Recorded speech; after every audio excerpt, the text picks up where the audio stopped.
नमस्कार दोस्तों। Shefali Jariwala postmortem report का उनका इंतज़ार चल रहा है, लेकिन पोस्टमार्टम रिपोर्ट जो है वो अभी तक क्यों नहीं दी गई, इसके पीछे की एक बहुत बड़ी वजह है। सोशल मीडिया पर वायरल हो रहा है कि शेफाली जरीवाला के पति पराग त्यागी ने पुलिस को उस रात हुई सारी बातें बता दी। शेफाली जरीवाला ने 27 जून को अपने घर पर सत्यनारायण की पूजा रखी, फ्रिज से खाना खाया, दिन में उन्होंने इंजेक्शन लिया था और उसी की वजह से ये हादसा हुआ। चलिए, लेकिन सबसे बड़ा रहस्य जो था वो ये कि शेफाली जरीवाला का कूपर हॉस्पिटल में पोस्टमार्टम हुआ था और उसके बाद जो जानकारी सामने आई थी उसको साझा नहीं किया गया। आखिर क्यों, किस लिए और कौन सी वो रिपोर्ट है जिसके बाद ये साफ हो जाएगा कि उस रात शेफाली जरीवाला के साथ क्या हुआ था। रहस्य अभी भी बरकरार है। कूपर हॉस्पिटल या फिर यूं कहें कि पुलिस जो है वो कोई भी चांस नहीं लेना चाहती है। इससे पहले भी कई सेलिब्रिटीज की मौत का विवाद रहा है। उनमें से सुशांत सिंह राजपूत जो है वो सबसे बड़ा उदाहरण है, जिसमें कि बहुत बड़ी किरकिरी पुलिस की हुई थी।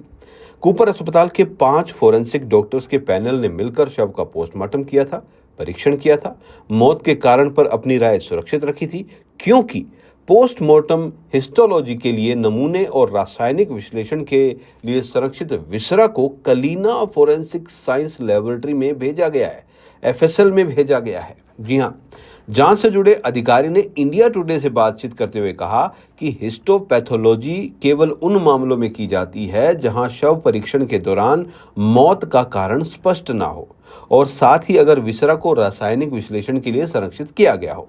एक बार जब दोनों मूल्यांकन पूरे हो जाएंगे और एफएसएल की रिपोर्ट प्रस्तुत की जाएगी तो मौत का कारण निर्धारित हो जाएगा।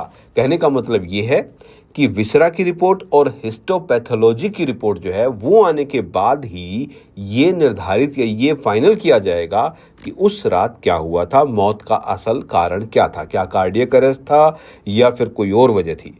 ओपन सोर्स जानकारी के अनुसार हिस्टोपैथोलॉजिकल आफ्टर डेथ रिपोर्ट या पोस्टमार्टम हिस्टोलॉजी मुख्य रूप से मृत्यु का कारण और तरीके को निर्धारित करने के लिए किया जाता है। जब शव परीक्षण के दौरान माइक्रोस्कोपिक परीक्षण से स्पष्ट रूप से स्पष्ट नहीं हो पाता, यानी कि माइक्रोस्कोपिक परीक्षा जो होती है, यानी कि जो चीजें की जाती है प्रारंभिक पोस्टमार्टम उससे कुछ स्पष्ट ना हो उसके बाद ये किया जाता है।